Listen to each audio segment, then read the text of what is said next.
চায়ের দোকান কিংবা রাজনৈতিক অঙ্গন, এখন একটাই আলোচনা।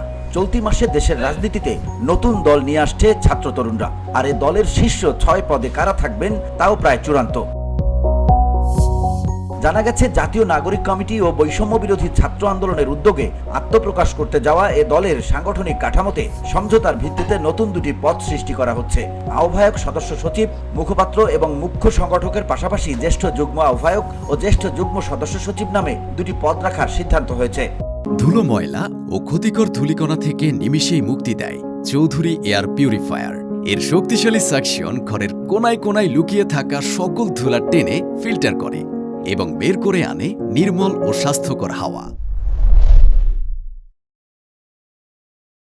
নতুন দলের আহ্বায়ক হিসেবে শুরু থেকেই আলোচনায় রয়েছেন গণঅভ্যুত্থানের নেতৃত্ব দেয়া নাহিদ ইসলাম। তার মনোনয়ন নিয়ে জাতীয় নাগরিক কমিটি ও বৈষম্য বিরোধী ছাত্র আন্দোলনের নেতাদের কারো কোনো আপত্তি নেই। তবে দলের সদস্য সচিব কে হবেন তা নিয়ে ছিল মতবিরোধ। সমঝোতার ভিত্তিতে সেই মতবিরোধও বিদায় নিয়েছে। এই পদে আক্তার হোসেনের নাম এখন অনেকটাই চূড়ান্ত। তিনি বর্তমানে জাতীয় নাগরিক কমিটির সদস্য সচিবের দায়িত্ব পালন করছেন। এছাড়া দলের মুখ্য সংগঠক ও মুখপাত্র পদে দেখা যেতে পারে জুলাই অভ্যুত্থানে নেতৃত্ব দেওয়া সংগঠন বৈষম্য বিরোধী ছাত্র আন্দোলনের সার্জিস আলম ও হাসনাত আব্দুল্লাহকে।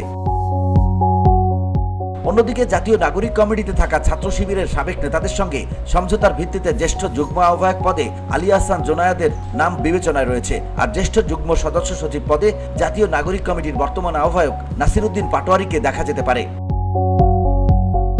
শীর্ষ 6 পদের বাইরে নতুন দলে জাতীয় নাগরিক কমিটির মুখপাত্র সামান্তা শারমিন, যুগ্ম আহ্বায়ক সারোয়ার তুষার, তাসনিম জারা, আরিফুল ইসলাম আদিব, যুগ্ম সদস্য সচিব অনিক রায়, মাহবুব আলম ও অলিক গুরুত্বপূর্ণ পদ পেতে পারেন। এছাড়া বৈষম্য বিরোধী ছাত্র আন্দোলনের মুখ্য সংগঠক আব্দুল হান্নান মাসুদকেও দলের গুরুত্বপূর্ণ পদে দেখা যেতে পারে।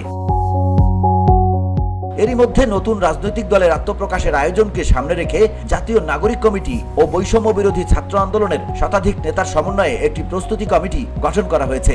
গেল বুধবার বিকেল থেকে রাত 10:30 পর্যন্ত রাজধানীর বাংলা মোটরে জাতীয় নাগরিক কমিটির কেন্দ্রীয় কার্যালয়ে সেই প্রস্তুতি কমিটির প্রথম সভা অনুষ্ঠিত হয়।